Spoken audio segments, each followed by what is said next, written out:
Hello everybody, this is Chris Bird or MonkeyDude1313, and this is a master set of all the Pokemon TCG art in English from the illustrator Tomokazu Komiya. I've absolutely loved their art ever since I started collecting, and I was really excited to put together a binder and go through it all for you guys now. So, as you may have seen in the thumbnail, he's been illustrating cards from all the way back in 2000 in English, and even older, 1996 in Japan, all the way up to modern day sets. His most recent cards were in Phantasmal Flames. So, I thought just real quick at the beginning here, we could pull out one of his oldest cards, and in my opinion, one of the most iconic ones, where he has a really wild style that he puts on his cards. And then we can do a little bit of a quick, brief timeline, and then we can actually go through the binder itself. So, one of his oldest English cards, this Slowpoke from Neo Genesis. Absolutely beautiful, but you can see that he's kind of lumpy and kind of misshapen, and his eyes are different shapes, and his mouth is all weird, and that's part of his art style, and as we go through the binder you'll absolutely see that. But going on from 2000 all the way up to 2003, we have this Murkrow from Skyridge, and yet again, it's very obviously a Murkrow, but its proportions are kind of skewed. Beak is way larger than normal, eye is way larger than normal, and kind of the focus is chosen on different places on the Pokemon itself. Plus, you can see fairly detailed, but also simplistic backgrounds on these as well, which is fun to look through as we go through. Next up, Poochyena. This is from Platinum, the original Platinum set, and this Poochyena looks like he's melting into the sidewalk. You know, he's got some cobblestone stairs back here, but he looks very flat. You know, dogs do sometimes get flat, but they don't quite look like pancake flat. So this is another great example, I thought, of kind of his funky art style. Getting a little bit newer, now in 2019, we have the Sun Moon promo, Eevee and Snorlax GX textured promo. Awesome card. I absolutely love it. Some people really find it weird and difficult to appreciate, but I absolutely love it. I actually heard someone call these chicken legs instead of citrus berries, and I thought that was kind of silly. But yet again, stretched, skewed, imperfect circles everywhere, and all very intentional. Very neat. All right, now the one from the thumbnail, Galarian Slowking from Chilling Reign. I absolutely love this card. I was never a huge Slowking fan. I mean, I liked the Pokemon, but it didn't really stick out to me much until I saw this card. And then once I saw this, I just kind of fell in love with Slowking as a Pokemon in general. And then, for continuity's sake, the very last card that we've got in English so far is this Murkrow from Phantasmal Flames. And you can kind of see over those cards how his style has evolved. So let us go back and pull out the Murkrow here. And so we can see on the left, 2003, and on the right, 2025. So the same Pokemon with two very different types of art created, but the same artist and the same type of art being done. So a lot more emphasis on the background here, and still skewed proportions, but not nearly as wild as some of these older ones. All right, so without further ado, let's jump into the binder itself, and we will make sure to put these cards back in as we get to their spot. So, just a little bit of a note.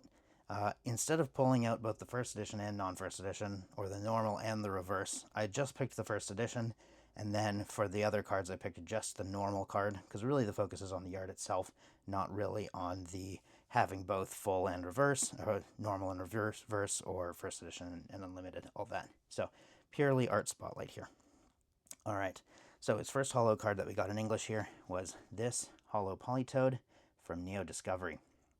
And Politoed is usually depicted as a kind of short, blobby guy, and here he is very malformed. Well, I shouldn't even say malformed. He's correctly formed, but he is depicted very differently.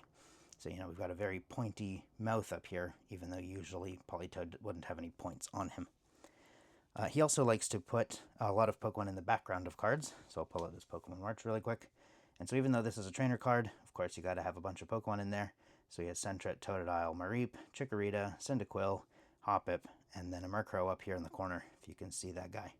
Hoot hiding in the bush, and then presumably a radio or music device of some sort there. Or is that a bag?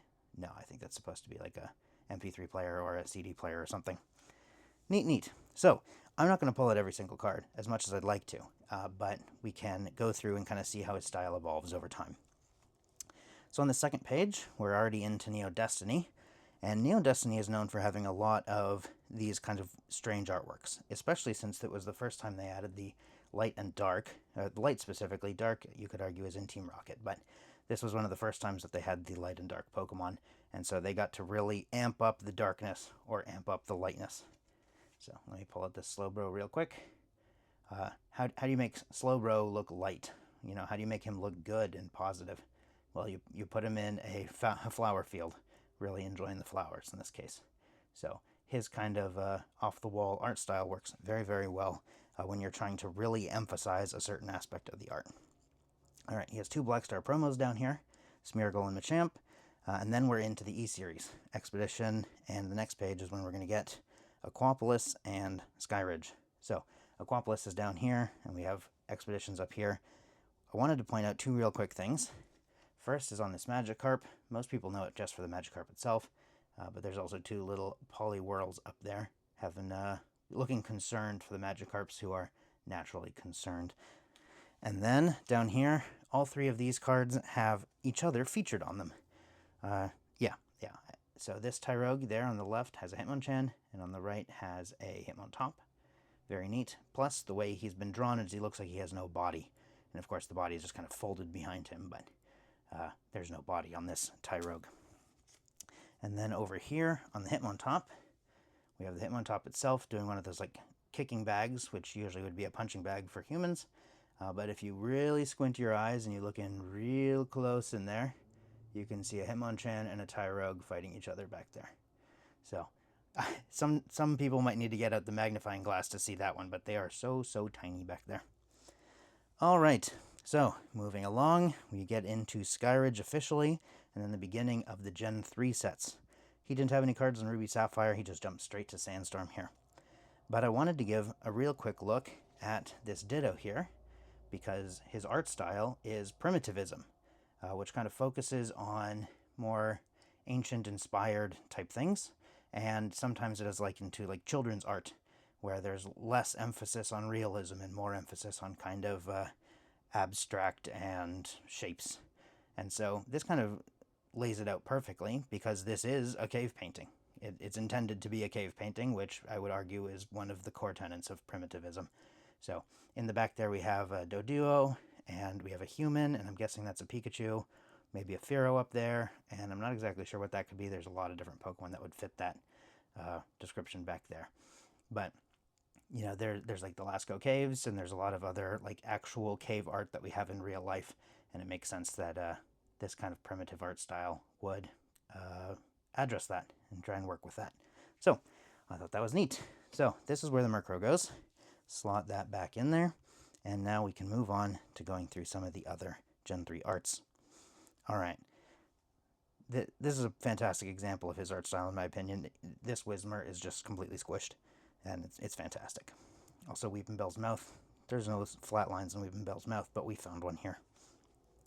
All right. So as we go through Gen 3, we get to see this Camerupt here. And this Camerupt is one of the last few remaining cards from my original collection. So I actually have a very soft spot for that Camerupt myself. Alrighty. So now we are getting nearer to the end of Gen 3, and this is where I point out that we were missing exactly 2 cards from him. We're missing the Macargo, which is also from this set, and we're missing a Sentret, which is from Legend Maker as well. So we don't have those to show off right now. We will soon, but we don't have them for now. But those are the only ones we're missing. All right. So next up, now we are officially into Gen 4, because Power Keepers here is the last set of Gen 3, and then we're jumping directly into Gen 4 sets here.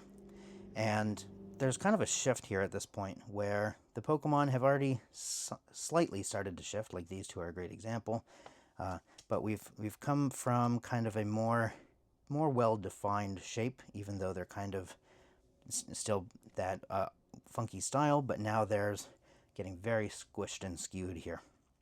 This Skitty is an example, the Poochyena that I showed earlier is an example, and we'll see that as we keep going. Flat Psyduck, even though I'm guessing he's either just running at you or he has fallen over in the grass. It's kind of hard to tell, but squished Pancake Psyduck. Absolutely love it. All right. So there's not too much for me to say about these arts aside from how much I enjoy them and how iconic I think he is for the TCG artwork, the TCG on its own.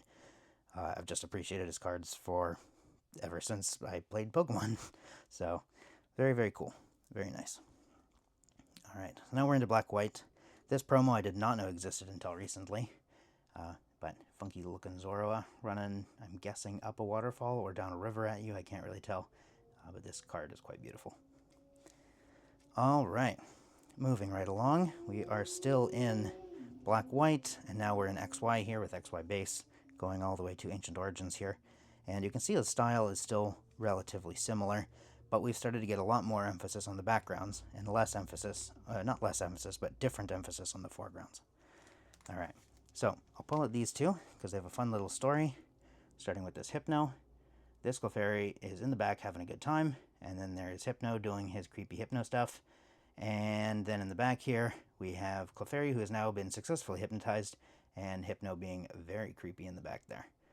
So sometimes he is allowed to showcase the same, like a scene over multiple cards. And as we saw back in Gen 3, there are multiple cards that he got to do an entire evolution line of, like the Lotad through Ludicolo line in Sandstorm. And then there are other times like this where he gets to kind of put two completely separate Pokemon together. Alrighty. Moving right along.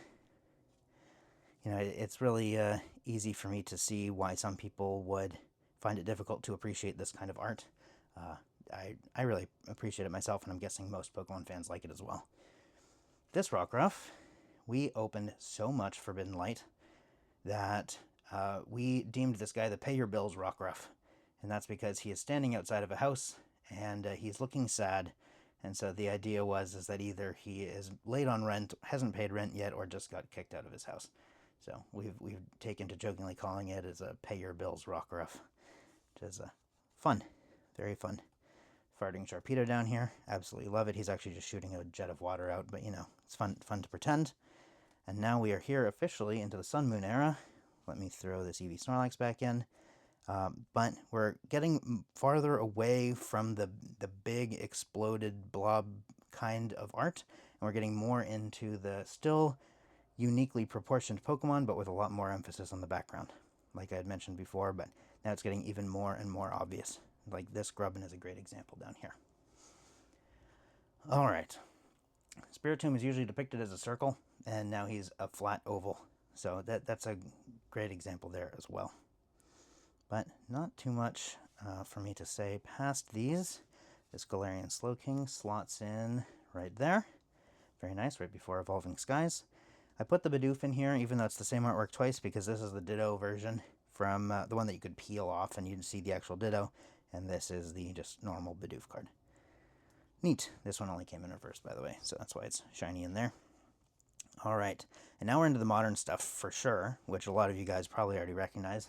This weird-looking Oricorio is very prominent in my mind, especially with how many of them you end up pulling when you're opening Crown Zenith. But this Drowsy is a lot of people's favorite Drowsy art. And the more you look at this, the more detail you see, and the more kind of weird stuff is going on in the picture. So we got Drowsy obviously sitting there on a bench, chilling out in the light of a street light. And then we've got people down here, and they are slightly misshapen, but I mean it all just adds to the effect of the artwork. So very neat art. All right, so I left these two spots blank on purpose, and you will see why in just a moment. All right, so we have an entire Baxcalibur line, we have an entire Gengar line, and then we have an entire 4-piece V-Union.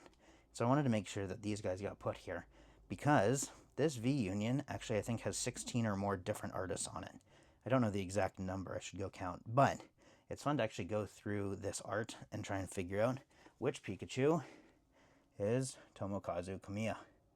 So there's the top half there, and then there's the bottom half there. Alright, well, if you didn't notice it, I will point it out now.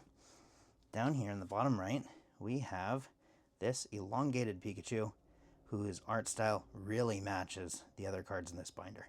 And so I'm going to put some strong guess on that's the Tomokazu Komiya Pikachu.